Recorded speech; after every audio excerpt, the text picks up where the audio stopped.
오늘부터 성경 제일 마지막에 나오는 계시록 공부를 시작하겠습니다. 계시록 1강 주제는 예수 그리스도의 계시라. 하나님께서 다니엘에게 이 세상의 종말에 대해서 다 말씀하시고 다니엘 12장 9절을 보면은 그가 가로되 다니엘아 갈지어다 대저 이 말은 마지막 때까지 간수하고 봉함할 것임이니라. 다니엘이 이 계시를 받은 것이 예수님 오시기 전 약 6세기 BC 6세기경 정확히 BC 538년 전이었습니다. 이 다니엘서는 계시록 말씀과 같이 이 세상의 종말에 대한 내용이 자세히 나와 있습니다. 세상의 역사와 그 마지막 때 일어날 모든 일, 예수님의 재림까지.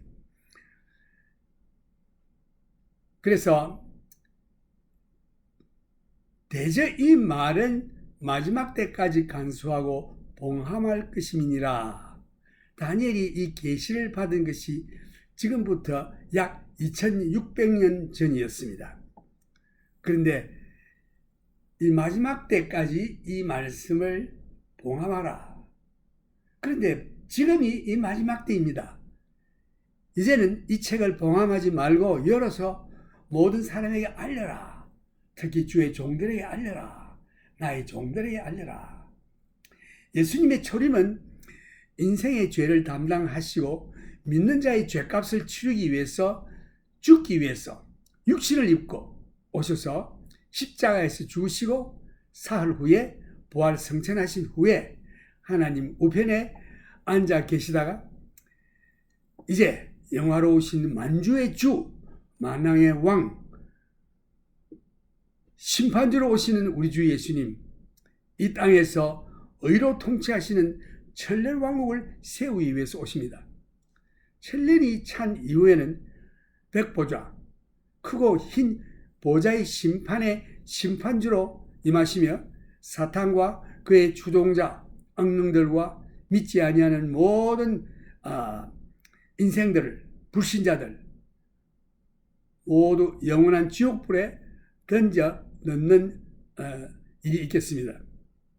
그 후에는 예수 그리스도를 믿음으로 말미암아 죄 용서함 받고 구원을 얻은 믿는 자들과 함께 새 예루살렘 성에서 영원으로 들어가는 일이 있겠습니다. 이제 요한계시록 1장 1절에 보면은 예수 그리스도의 계시라. 이 계시라는 말이 헬라어로 아포클립시스라고 합니다. 그대로의 그 문자 그대로의 뜻을 말한다면은 가리운 것을 벗긴다라는 뜻이 있습니다. 이 첫 말씀으로 이 책의 뜻이 무엇을 의미하고 있는지 짐작할 수 있습니다. 영광의 주, 심판주로 이 세상에 다시 오시는 예수 그리스도를 가리우고 있는 막을 벗긴다는 뜻입니다. 그리하여 예수 그리스도의 그 영광의 본체를 나타낸다는 뜻입니다. 계시록에 대해서 일반적으로 잘못된 개념과 선입견을 가지고 있습니다. 많은 사람들은 말하기를 우리는 계시록을 다루지 않을 것이요 라고 말합니다. 이 책은 봉함한 책이라고 말하는데 사실은 그 정반대입니다.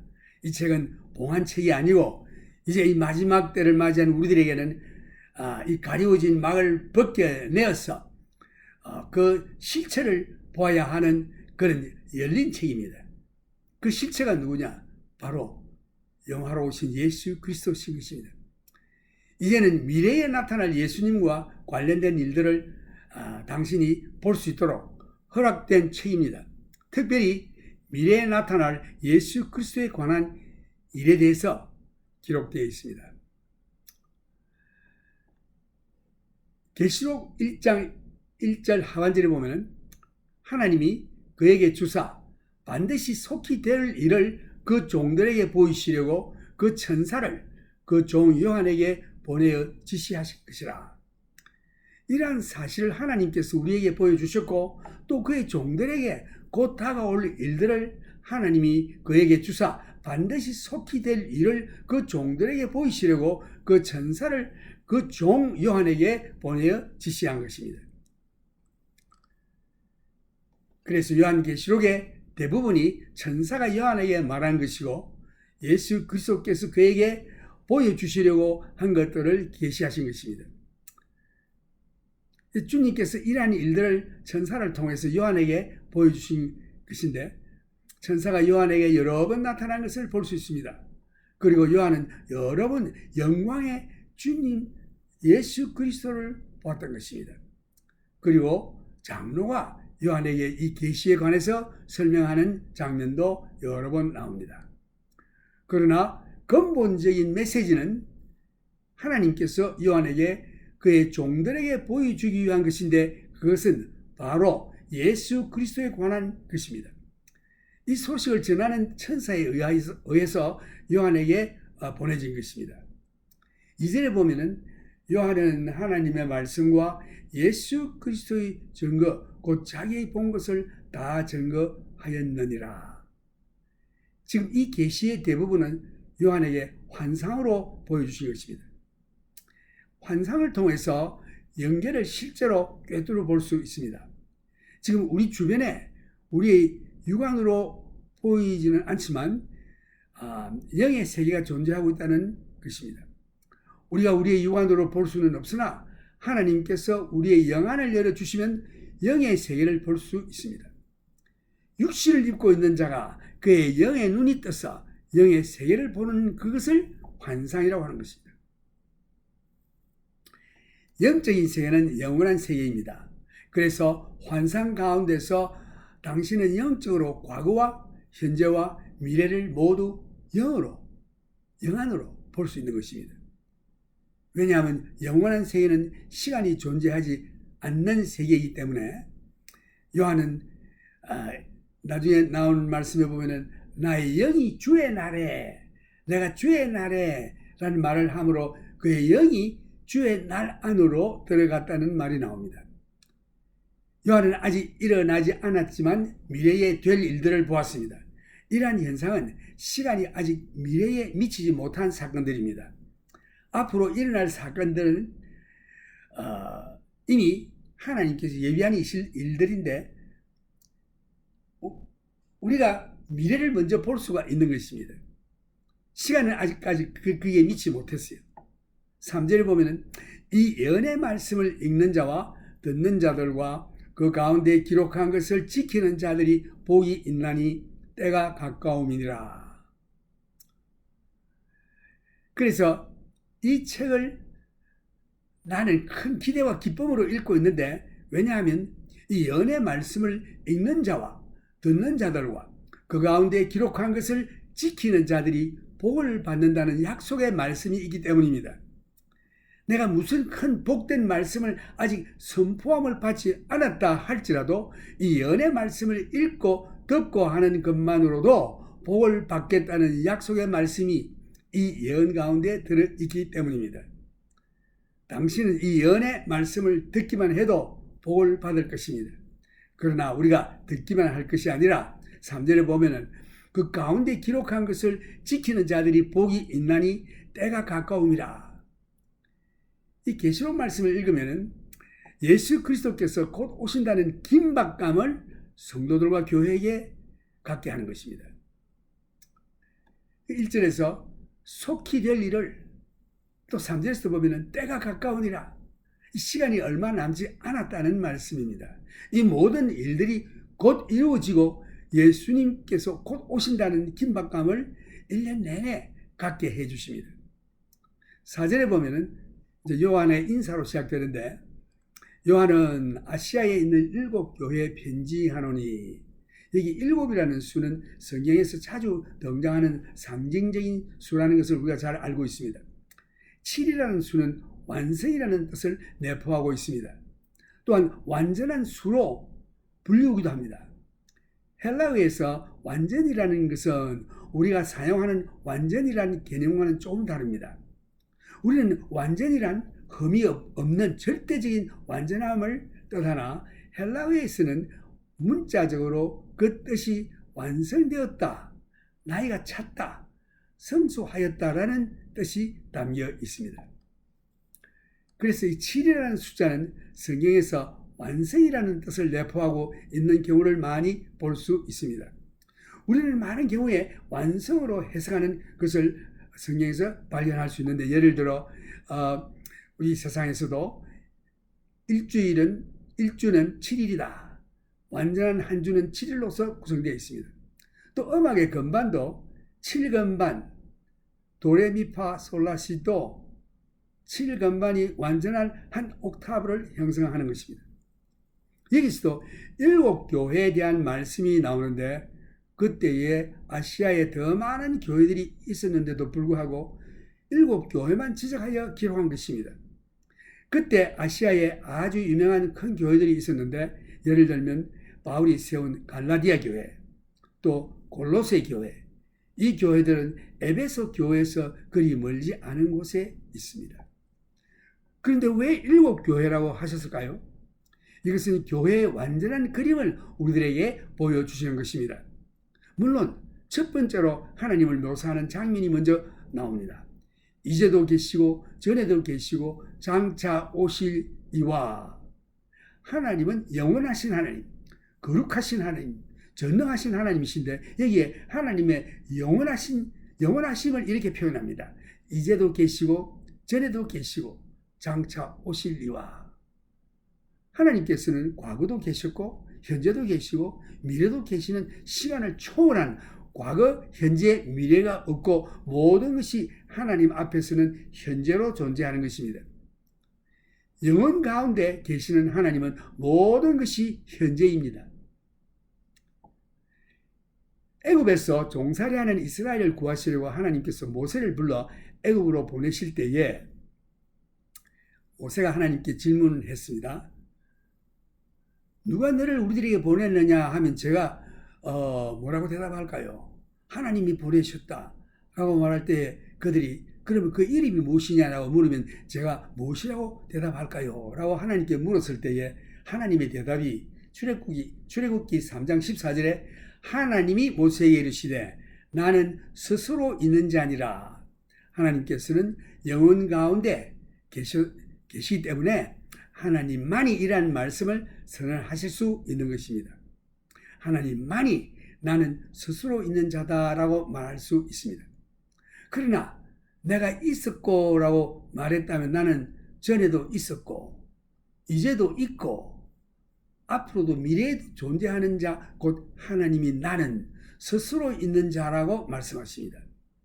이렇게 말씀하시면 내가 영혼 가운데 있기 때문에 현재, 과거, 미래가 없으시다 라는 뜻입니다. 항상 모든 것이 하나님 앞에서는 현재입니다. 그래서 I am that I am 이라고 말씀하십니다. 이는 나는 스스로 있는 자다 라고 말씀하십니다. 그래서 영원하신 하나님을 기술할 때는 성경에서 이제도 계시고 전에도 계시고 장차 오실 자라고 표현합니다. 이 4절 말씀에 보면 요한은 아시아에 있는 7교회에 편지하노니 이제도 계시고 전에도 계시고 장차 오실 이와 그 보좌 앞에 7 영과 이제 성령에 관한 말씀이 나옵니다. 이 보좌 앞에 7 영, 이사야 11장에서 보면은 1절 2절에 그 성령의 7 영에 대한 묘사가 나와 있습니다. 그런데 여기에 7이라는 것은 이전에도 말씀드렸다시피 완성, 완전히 이룬다는 뜻입니다. 완성하신다. 그래서 7 영과라는 말씀은 보좌 앞에 7 영과, 여기서 다시금 성령님의 완전한 사역을 말하는 것입니다. 7이라는 숫자는 완성을 상징하는 수입니다. 그 다음에 또 보면은 또 5절 말씀에 충성된 증인으로 죽은 자들 가운데서 먼저 나시고 땅의 임금들의 머리가 되신 예수 그리스도로 말미암아 은혜와 평강이 너에게 있기를 원하노라. 우리를 사랑하사 그의 피로 우리 죄에서 우리를 해방하시고, 여기에 충성된 증인이라는 말씀이 나옵니다. 예수님은 충성된 증인입니다. 예수님은 누구를 증거하느냐? 하나님 아버지를 증거하는 충성된 증인인 것입니다. 그 다음 보면은 죽은 자들 가운데서 먼저 나시고, 여기에 부활의 첫 열매가 예수 그리스도십니다. 땅의 임금들의 머리가 되신 예수 그리스도. 이게 땅의 임금들이라고 하면 임금들은 백성들을 다스리는데 그 다스리는 임금들의 머리, King of Kings,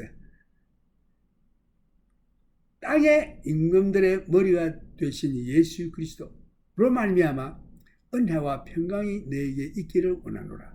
이게 은혜와 평강이라는 말이 또 나오는데, 이 은혜를 우리가 깨닫고 나면 마음에 말할 수 없는 평강이 넘칩니다. 왜냐? 이 은혜는 우리가 한 일 없이 하나님께서 우리를 불쌍히 여기시고 긍휼히 여겨주셔서 그저 주시는 은총인 것입니다. 그래서 우리가 노력하고 뭐 애를 써야 되는 것이 아니고 그저 믿기만 하면 다 해놓으신 사역의 구속의 일을 우리가 다 받게 되는 것입니다. 축복으로. 마음으로 믿기만 하면. 그래서 그것을 은혜라고 그래요. 우리가 한 일 하나도 없이. 그 영어로 말한다면 unmerited favor. 우리가 무슨 장점이 있거나 뭐 좋은 일 한 거 없는데도 불구하고 우리에게 같이 은총을 베푸시는 하나님. 이것을 은혜라고 합니다. 그럴 때 얼마나 마음이 평안하고 기쁩니까? 내가 하는 거 하나도 없이 하나님이 다 해주시고 믿기만 하면은 이 모든 하나님의 축복을 받게 되고 죄 용서함 받고 하나님의 자녀되며 영생을 얻는 이 축복을 들어가게 될 때에 평강이 넘칩니다. 진실로 강수와 같은 평강이 내 배 속에서 넘치는 것입니다. 그래서 예수 그리스도로 말미암아 옵니다. 예수 그리스도로 말미암아 은혜와 평강이 너에게 있기를 원하노라. 그 다음 보면 우리를 사랑하사 그의 피로 우리 죄에서 우리를 해방하시고, 우리를 사랑하사 그의 피라고 하는 것은 생명의 피에 있습니다. 예수께서 그의 생명을 우리를 위하여 주셨습니다. 우리 죄를 위해서 그가 우리가 죽을 자리에 제친 들어가 피 흘려 생명을 주셨습니다. 왜? 우리 죄인들은 모두가 다 죄인입니다. 아무리 착한 일을 하고 아무리 선한 일을 하고 아무리 하나님 앞에 어렵게 보이고 노력을 해도 하나님 앞에서는 그 모든 일들이 누더기와 같다. 이사야서 말씀에 나옵니다. 64장에 보면. 그런데 여기에서 우리의 의가 아니고 하나님의 의를 입혀주십니다. 누구에게? 예수 믿는 자에게. 어떻게? 예수의 피로. 피는 죽음을 얘기하는 것입니다. 죄의 값은 사망이라. 우리가 죽어야 하는데 예수님이 대신 죽으셨습니다. 그래서 우리가 예수를 믿을 때에 믿는 자에게 예수의 피의 능력이 역사하여 우리 죄가 다 없어지고 하나님의 의로 입혀주신 이것이 하나님의 은혜입니다. 그래서 우리 모든 인생은 죄의 속박에 매여 있어요. 죄의 사슬에 매여 있는 것입니다. 죄의 종입니다. 그런데 예수님께서 우리를 사랑해서 그의 피로, 그의 생명으로 우리 죄를 다 구속하시고 갚으시고 우리 죄에서 우리를 해방시켜 주셨습니다. 로마서에 보면 이런 말씀이 있어요. 하나님의 생명의 성령의 법이 죄와 사망의 법에서 너를 해방하였습니다. 우리 모든 인생은 너나 할 것 없이 다 죄의 속박에 얽매여 있는데 죄의 종입니다. 여기에서 자유케 하려고 그러면 죽어야 합니다. 근데 예수님이 우리 대신 죽었어요. 예수님이 십자가에서 피 흘려 죽으심으로 말미암아 누구든지 예수를 믿는 자들에게는 예수의 피로 그 죄가 다 사함을 얻고 예수의 의 곧 하나님의 의가 우리에게 입혀져서 하나님께서 우리를 보실 때 의롭다 칭해 주시는 것입니다. 우리가 실제로 의로운 사람이 된 게 아니라 예수 때문에 우리 죄가 없어지고 예수 믿는 자들로 하여금 의롭다 하나님께서 칭해 주시는 것입니다. 그래서 예수 믿는 자들은 이제 죄에서 해방을 받고 자유함을 얻었습니다. 새 사람 됐습니다. 새 창조물이 됐습니다. 하나님의 자녀가 됐습니다. 이제 삶은 죄의 종이 되어 사는 게 아니라 성령의 의의 인도함을 따라 사는 것입니다. 그래서 여기서 예수 그리스도로 말미암아 여기서 예수 그리스도라는 말이 나오는데 참 예수님에 대해서 할 말이 많습니다. 예수 그리스도는 충성된 증인이요. 하나님은 예수를 이 땅에 보내서 하나님을 증거하라고 했습니다. 예수님은 아버지의 말씀에 순종하여 육신을 입고 이 땅에 왔습니다. 동정녀 마리아에게 성령으로 잉태하사 이 세상에 오신 것은 우리 죄를 다 지시고 죽기 위해서, 또 하나님 아버지를 나타내기 위해서. 그래서 예수님은 하나님께 죽기까지 복종한 하나님의 아들입니다. 충성된 증인입니다. 빌립보서 2장 5절에 보면 네 안에 이 마음을 품으라. 곧 그리스도 예수의 마음이니 그는 근본 하나님의 본체시나 하나님과 동등됨을 취할 것으로 여기지 아니하시고 오히려 자기를 비어 종의 형체를 가져 사람들과 같이 되었고 사람의 모양으로 나타나셨으며 자기를 낮추시고 죽기까지 복종하셨으니 곧 십자가에 죽으심이라. 이러므로 하나님이 그를 지극히 높여 모든 이름 위에 뛰어난 이름을 주사 하늘에 있는 자들과 땅에 있는 자들과 땅 아래에 있는 자들로 모든 무릎을 예수의 이름에 꿇게 하시고 모든 입으로 예수 그리스도를 주라 시인하여 하나님 아버지께 영광을 돌리게 하셨느니라. 예수님은 하나님이십니다. 하나님의 아들이십니다. 하나님 본체십니다. 그러나 아버지 하나님의 말씀에 순종하여 육신을 입고 이 땅에 와서 우리를 위해서 십자가에서 생명을 피 흘려 주셨습니다. 그래서 예수 그리스도는 충성된 증인, 헬라말로 증인이라는 말은 순교자라는 뜻입니다. martyr.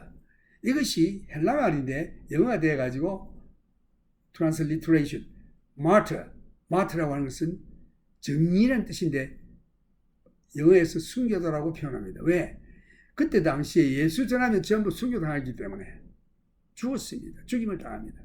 그래서 헬라 말로 증인이라는 말은 순교자라는 뜻입니다. martyr. 영어에서 순교라는 말은 자신의 믿음을 지키다가 그 믿는 믿음 때문에 죽음을 당하는 것을 의미합니다. 원래 이 뜻은 자기가 가진 강한 믿음으로 인하여 죽는 것을 의미하는데 예수님은 충성된 증인이다. 그 뜻은 하나님께서 그가 누구이신가를 증거하는 충성된 증인이라는 뜻입니다. 이 말씀을 듣는 당신이 만일 하나님이 누구신가를 알기를 원하는 자가 있습니까? 예수를 바라보십시오. 그러면 하나님이 누구신가를 정확히 알 수 있습니다. 요한복음 1장 18절에 보면 본래 하나님을 본 사람이 없으되 아버지 품속에 있는 독생하신 하나님이 나타내셨느니라. 하나님 본 사람 아무도 없어요. 예수밖에 없습니다. 독생하신 그 아들, 하나님 품속에 있는 독생하신 하나님이 나타내시느니라. 그 예수님도 하나님, 아버지도 하나님, 성령님도 하나님, 삼위일체, 트라이유니티. 그러니까 한 하나님이시지만은 그게 아버지 하나님, 아들 하나님, 독생자, 예수님, 성령 하나님, 이 삼위가 일체 한 하나님이십니다. 빌립이 예수님께 묻기를 요한복음 4장 9절을 보면 주여 아버지를 우리에게 보여 주옵소서 그리하면 족하겠나이다. 예수께서 말씀하시기를 빌립아 내가 이렇게 오래 너희와 함께 있으되 내가 나를 알지 못하느냐? 나를 본 자는 아버지를 보았거늘 어찌하여 아버지를 보이라 하느냐? 나는 아버지 안에 있고 아버지는 내 안에 계신 것을 내가 믿지 아니하느냐? 내가 너희에게 이르는 말이 스스로 하는 것이 아니라 아버지께서 내 안에 계셔 그의 일을 하시는 것이라. 내가 아버지 안에 있고 아버지께서 내 안에 계심을 믿어라. 그렇지 못하겠거든 행하는 그 일을 인하여 나를 믿어라. 예수님께서 말씀하셨습니다. 예수님은 하나님이 누구신가를 증거하는 충성된 증인이십니다. 이제 우리는 예수님을 충성된 증인으로 부릅니다. 마찬가지로 이것은 사람들이 당신을 바라볼 때에, 나를 바라볼 때에 꼭 예수와 같다. 바로 이것이 하나님께서 당신의 생활에서, 나의 생활에서, 사람들이 예수님을 볼 수 있도록 하는 것이 하나님의 뜻이요 목적인 것입니다. 우리가 예수를 바라보면 하나님을 본 것과 같다고 했습니다. 마찬가지로 하나님께서도 이 세상 사람들이 예수 믿는 당신을 보면 예수를 보는 것과 똑같이 되기를 원하십니다. 이것이 바로 성령께서 당신을 예수님의 형상을 닮도록 역사하고 계시는 것입니다. 그리하여 성령께서 내 속에서 하나님의 뜻을 완성하는 것입니다. 세상 사람이 당신에게 어떤 말이나 행동을 할 때에 당신은 예수와 같이 반응하는 것입니다. 예수님께서 그들을 사랑하시듯 나도 그들을 사랑해야 하고, 예수님께서 그들을 용서하시듯 나도 그들을 용서해야 하는 것입니다. 내가 아버지의 대언자가 되는 것입니다. 그래서 내가 예수를 증거하는 참된 증인이 되는 것입니다. 하나님께서 우리 성도들에게 성령을 부어주시면 우리가 예수를 증거하기 위해서 성령을 부어주십니다. 내가 예수님을 증거하는 참된 증거자로 행한다면 하나님께서 어떠한 분이신 것을 우리가 이 세상에 나타내는 것입니다. 그래서 우리가 예수를 증거하는 참된 증거자가 되죠. 이것은 성령의 능력으로 말미암아 이루어진다고 되어 있습니다. 이것은 사람이 나로서는 불가능합니다. 그러나 내가 성령을 쫓아 행한다면, 성령님께 순종한다면 성령께서 그러한 사람이 되게 해주시는 것입니다. 그래서 예수의 참된 증거자, 곧 하나님의 증거자가 되는 것입니다. 그래서 참된 충성된 증인이요 죽은 자들 가운데서 먼저 나시고, 우리가 예수님의 부활을 통해서 첫 번으로 영생의 소망을 갖게 된 그것이 바로 예수께서 죽은 자 가운데서 다시 살아나시기 때문입니다. 부활의 첫 열매 되시는 예수 그리스도, 우리도 예수님과 같이 부활할 것입니다. 땅의 임금들의 머리가 되신 예수 그리스도로 말미암아 은혜와 평강이 너희에게 있기를 원하노라. 우리를 사랑하사 그의 피로 우리 죄에서 우리를 해방하시고, 예수 그리스도를 통해서 우리가 죄에서 구속함을 얻게 됩니다. 예수님이 우리 죄를 위하여 생명을 주셨기 때문에 피를 흘렸습니다. 죽었습니다. 그래서 예수를 믿는 자는 예수와 함께 나도 죽는 것입니다. 예수님이 부활하실 때 나도 부활하는 가게 되는 것입니다. 땅의 임금들의 머리가 되신 예수 그리스도로 말미암아 은혜와 평강이 너희에게 있기를 원하노라. 이 모든 세상 사람들이 세상의 왕의 통치를 받고 있는데, 이 왕들을 통치하는 자가 바로 예수 그리스도십니다.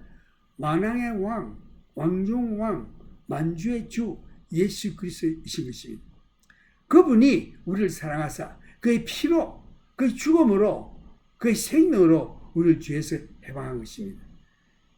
우리의 죄값은 사망인데, 죄값은 사망인데 그 사망을, 그 형벌을 주님이 우리 대신 받으셨습니다. 그래서 예수를 믿는 자마다 이제는 죄 용서함을 받고 영생을 얻게 되는 것입니다. 죄에서 해방을 받았습니다. 이제는 죄의 종이 될 필요가 없습니다. 옛날에는 싫으나 좋으나 죄의 종이었지만 예수 믿은 다음에는 우리가 해방을 받아, 죄에서 해방을 받아 이제는 자유함을 얻었습니다. 죄의 종이 될 필요가 없습니다. 6절에 보면 그 아버지 하나님을 위하여 우리를 나라와 제사장으로 삼으신 그에게 영광과 능력이 세세토록 있기를 원하노라. 아멘. 이 아버지 하나님을 위하여 우리를 나라와 제사장으로, 하나님 아버지를 위하여 우리가 나라가 되고 하나님의 나라가 되고 제사장이 된다. 그 예수님 이제 이거 요한계시록 마지막에 보면은 이런 말씀이 나옵니다. 하늘에서 이 새 예루살렘이 내려온다. 마치 신랑을 위해서 단장한 신부와 같이 아름답게 내려오는데, 거기에 하나님 아버지가 계시고 새 예루살렘 성전 안에 어린 양 대신 예수 그리스도가 계시는데, 그분이 바로 성전이라고 되어 있습니다. 하나님께서 인생과 함께 장막을 같이 하겠다. 그래서 하시는 말씀이 나는 너희 하나님이 되고 너희들은 나의 백성이 되리라. 그래서 우리 믿는 자들은 하나님의 백성, 나라라고 하는 것은 영토가 있어야 되고 백성이 있어야 되는데 영토는 하늘나라 예루살렘 거기에, 그 다음에 백성은 예수 믿는 구원 얻은 성도들, 그게 왕중왕, 우리의 통치자, 의로 통치하시는 예수 그리스도, 놀라운 축복입니다. 그래서 하나님 아버지를 위해서 우리를 나라와 제사장으로 삼으신 그에게 영광과 능력이 세세토록 있기를 원하노라. 아멘. 구원 얻은 성도인 우리가 하나님의 나라가 되고 세상에 하나님의 말씀을 전하고 세상 사람들을 전도하여 그들이 하나님께 성령으로 새롭게 되어 제물로 바쳐드리는 제사장 역할을 하는 것입니다. 구약시대에 보면은 제사장은 항상 제물이 있습니다. 제물을 가지고 제사를 드리는데 지금 신약에는 제사장이 없다고 하지만 제사장이 있습니다. 예수 믿는 여러분들과 내가 구원 얻은 성도들이 하나님의 제사장입니다. 제사장은 뭘 하느냐? 예수를 전하는 것입니다. 하나님께로부터 받은 그 복음을 이 세상 사람 알지 못하는 자들에게 전할 때에 저들이 믿어 예수의 피로 정결함을 얻고 우리와 같이 그 다음에 성령으로 새롭게 함을 받아 하나님 앞에 제물로 드리는 것입니다. 이것이 우리 신약시대의 제사장이 드리는 제물인 것입니다. 안 믿는 자들에게 복음을 전해서 저들이 믿을 때에 죄 용서함 받고 그리스도의 피로 죄 용서함 받고 성령으로 깨끗이 시침을 받아 이제는 새 사람이 되어서 자유함을 얻은, 죄에서 자유함을 얻은 새 사람으로, 새 창조물로 하나님께 바쳐드리는 제물, 이 역할을 하는 것이 오늘 믿는 여러분과 나의 제사장 직분을 받은 자들입니다. 이것이 예수 그리스도의 사이입니다. 그는 중생된 증인이요 죽은 자들 가운데서 먼저 나시고 땅의 임금들의 머리가 되신 예수 그리스도이시며 뿐만 아니라 우리를 지극히 사랑하사 아버지 하나님을 위하여 우리를 나라와 제사장으로 삼으시기 위해서 그의 피로 당신을 구속하신 그에게 영광과 나를 구속하신 그에게 영광과 능력이 세세토록 있기를 원하노라. 아멘. 놀라운 말씀으로 끝이 나죠. 하나님을 위하여 우리를 나라와 제사장으로 삼으시기 위해서 그의 피로 당신을 구속하신, 나를 구속하신 그에게 영광과 능력이 세세토록 있기를 원하노라. 아멘. 할렐루야. 예수님은 하나님의 충성된 증인이시요 우리의 대제사장이신 것입니다. 마찬가지로 우리 구원 얻은 성도들도 부활의 새 생명을 받았으니 예수님과 같이 충성된 증인이 되어야 하고 또한 하나님의 나라요 하나님의 제사장의 직분을 받은 것입니다. Now I will speak this message in English to those who speak in English. Revelation Lecture 1. Today's message is the revelation of Jesus Christ. Chapter 1, verse 1 through 6. Book of Daniel is kind of pretty much same story as a Revelation in New Testament. So Daniel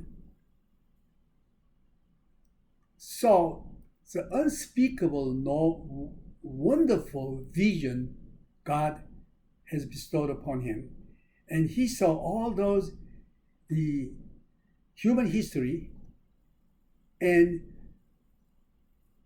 the time, what's going to happen. And the revealing the glorious Jesus Christ.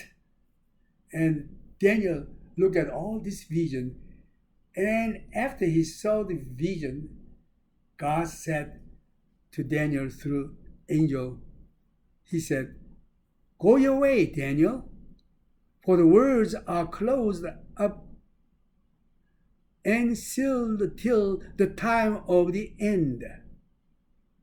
By the way, Now is the time to open because it is the end time. The revelation of Jesus Christ is the theme. Greek word, the revelation,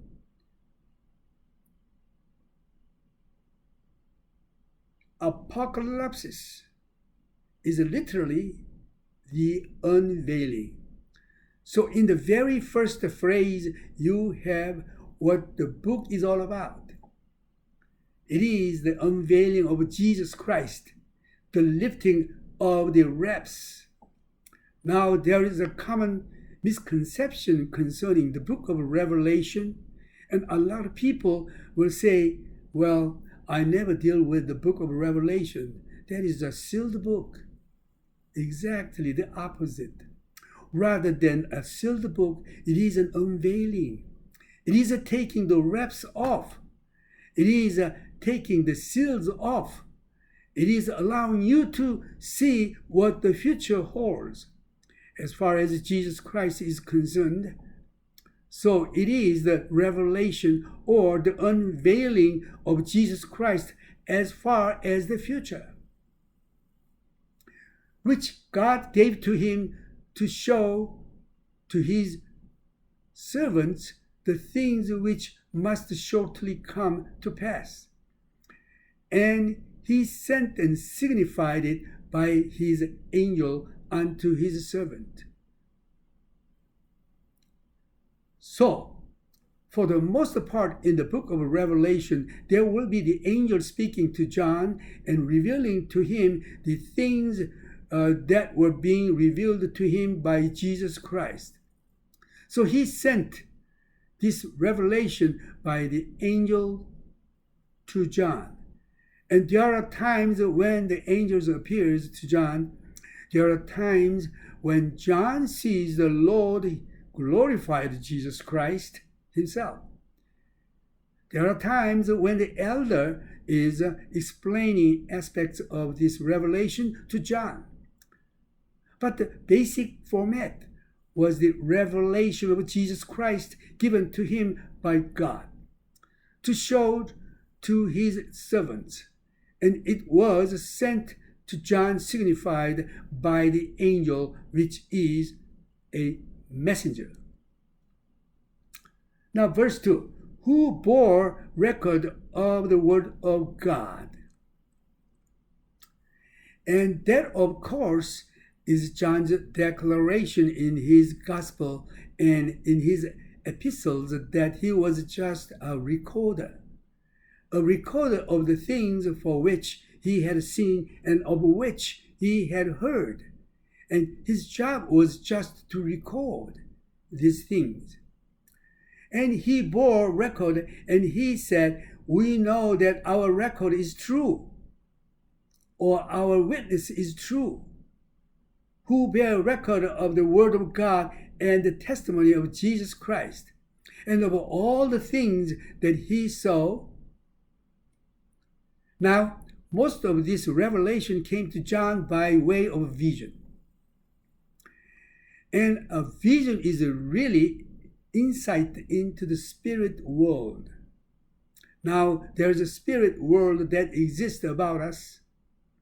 We cannot see it with our natural eyes, but God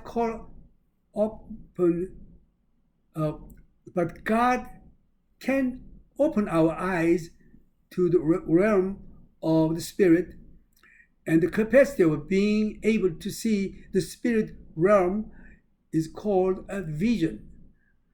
Now, the spirit realm is the eternal realm.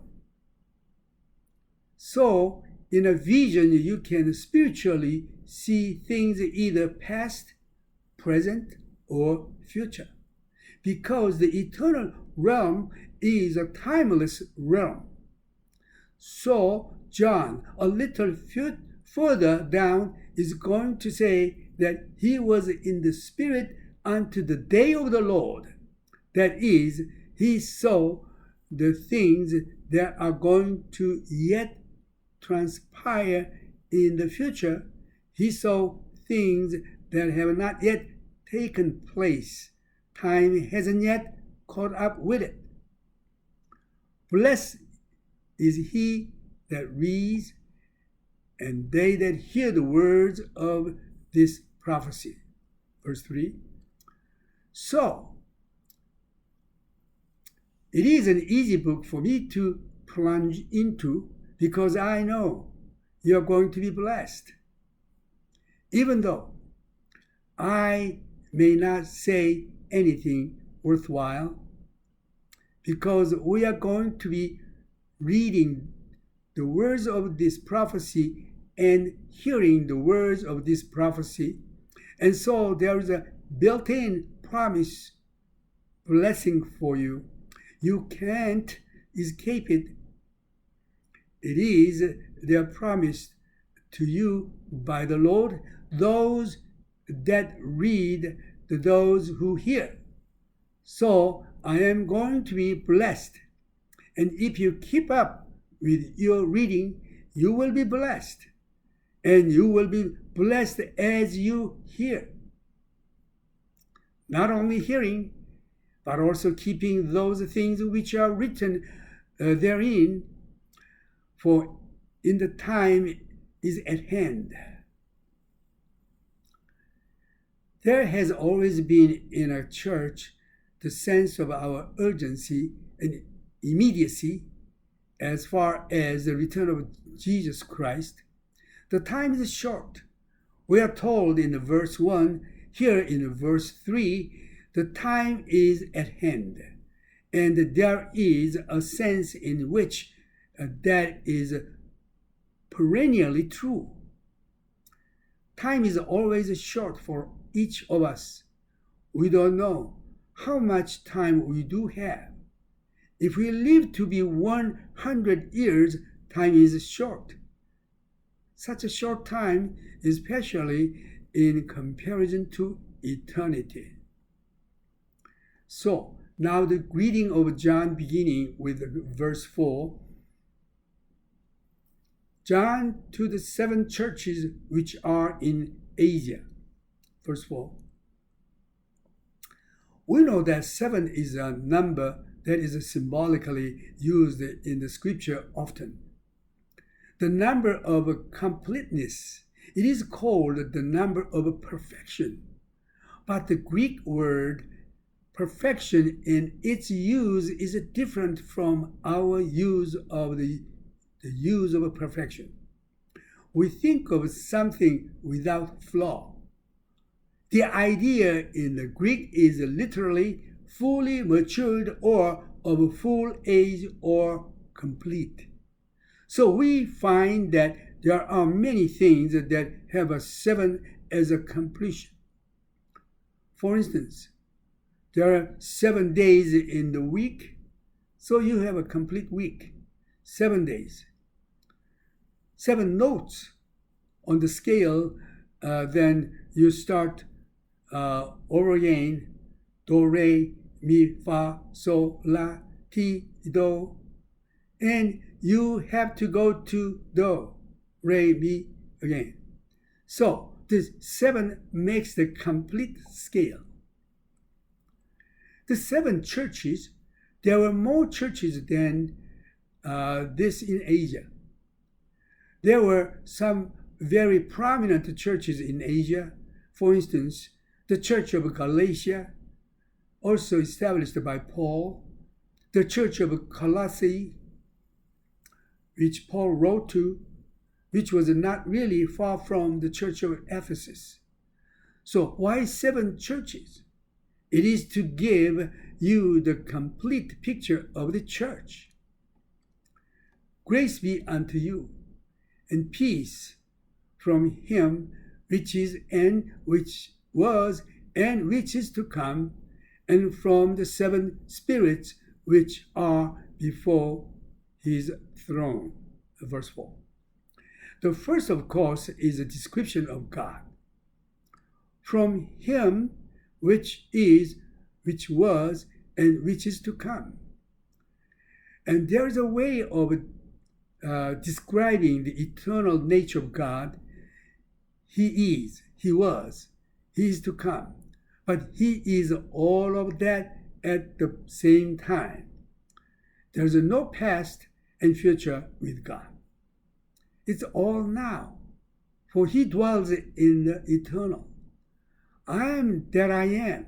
Exodus chapter 3, verses 14. Only God can declare that because he's in eternal. I am.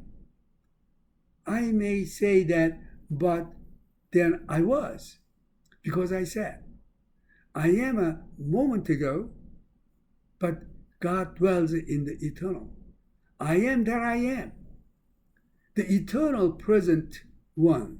So, in describing the eternal character of God, he is, he was, and he is to come, are all at once and the same time.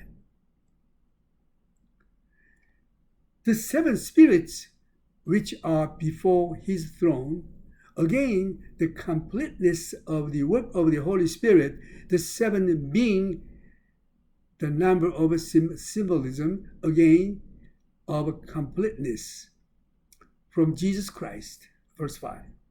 Now, when he comes to Jesus Christ, he has quite a bit to say, who is the faithful witness. Verse 5.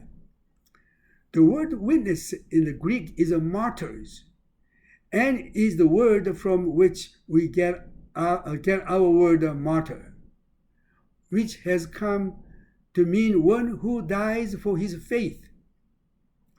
But originally the idea is the one who has a faith so strong that he would die for it. So Jesus is the faithful witness. What does that mean? He is the faithful witness of what God is. Do you want to know what God is? You can look at Jesus Christ and know exactly what God is. No man has seen the Father at any time, but the only begotten Son, who was in the bosom of the Father. He has manifested him, made him known, John 1:18, so that when Philip said to him, Lord, just show us the Father, and we will be satisfied. And he said, have I not been so long a time with you, and haven't you seen me, Philip? Don't you realize that he who has seen me has seen the Father? John 14, verses 9. The faithful witness of what God is. Now, we are called to be witness for Jesus Christ. That is, it should be that people could look at you and know exactly what Jesus is like. That is God's intent and purpose for your life. That is what the Spirit is seeking to accomplish in conforming you into the image of Christ, so that as the Spirit's work is complete in me, I will respond as he responds. I will love as he loves. I will forgive as he forgave. I will be his representative. I will be his true and faithful witness, the witness of what he is, even as he was the true and faithful witness of what God is. And so unto Jesus Christ, the faithful witness and the first begotten of the dead. That is the first of this whole hope that we have of eternal life through him. And the Prince of the King of the earth, King of kings and Lord of lords, we will be proclaiming him in a few weeks as we get to chapter 19. Unto him that loved us and washed us from our sins in his own blood. The redemption that is our redemption that is ours through Jesus Christ. More than that, He has made us kings and priests unto God and His Father. To Him be glory and dominion forever and ever. Amen. So, this is the work of Jesus Christ. He was the faithful witness. He is the first begotten from among the dead. He is the prince of the kings of the earth. But He loved you and redeemed you with His blood in order that He might make you a kingdom of priests unto God, in order that we might receive glory and dominion. It's not we, He, God. God might receive glory and dominion forever. Never us, never me, or never you. God only receive glory and dominion forever. God bless you. Boy, I like to be like Jesus. Oh, to be like Thee, blessed Redeemer. Let us sing to the Lord.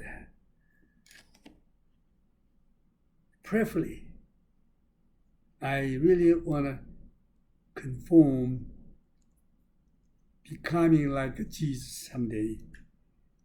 But Holy Spirit is working right now in me and also in you.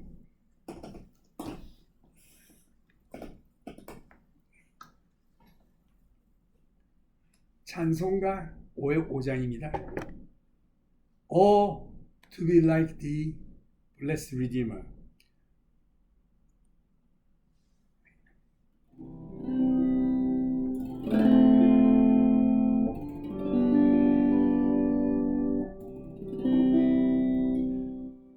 내 모든 소원, 기도의 제목, 예수를 담기 원함이라. 예수의 형상 나 입기 원해. 세상에 뻔하기 않네. 예수를 담기 내가 원하네. 날 구속하신 예수님은 내 마음속에 지금 보도사 주님의 형상 인치소서.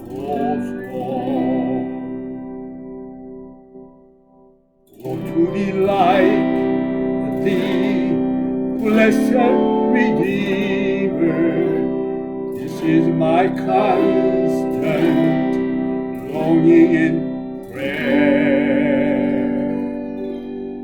Let Thou forfeit all of earth's treasures, seeking Thy perfect likeness to wear.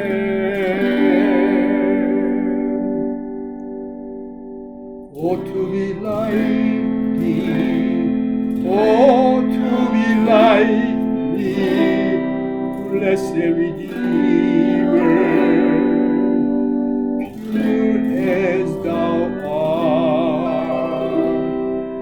Come in Thou sweetness, come in Thy fullness, set Thine own image deep on my heart.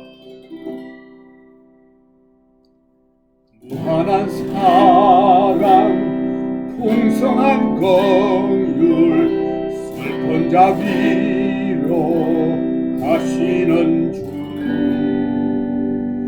길 잃은 죄인 불어난 예수, 그 형상 담게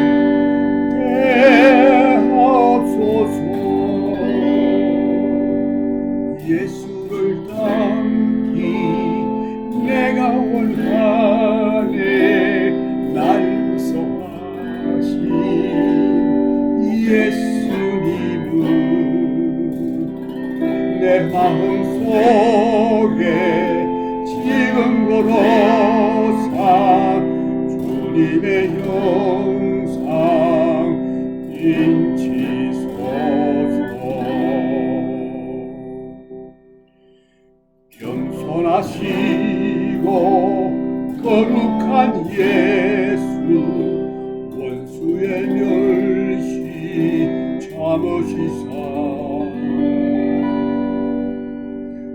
우리를 위해 고난을 받은 구주를 담게 하옵소서.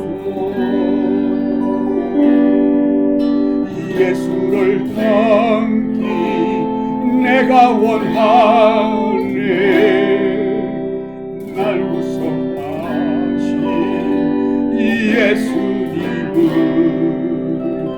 내 마음속에 지금 오사 주님의 영상 인치소서.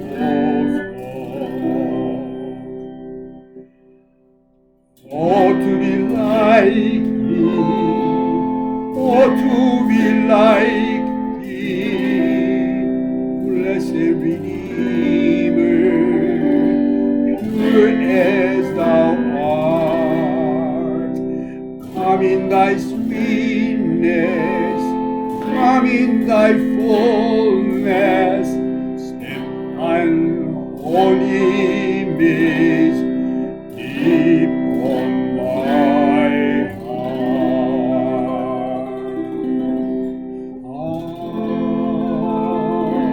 Amen.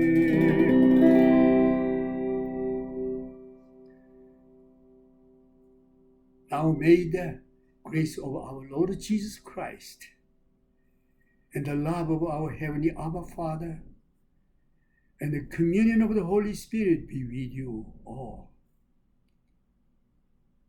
이제는 우리 주 예수 그리스도의 크신 은혜와 하나님 아버지의 무한하신 사랑과 성령님의 교통하심이 여러분들에게 항상 있기를 예수님의 이름으로 축원합니다.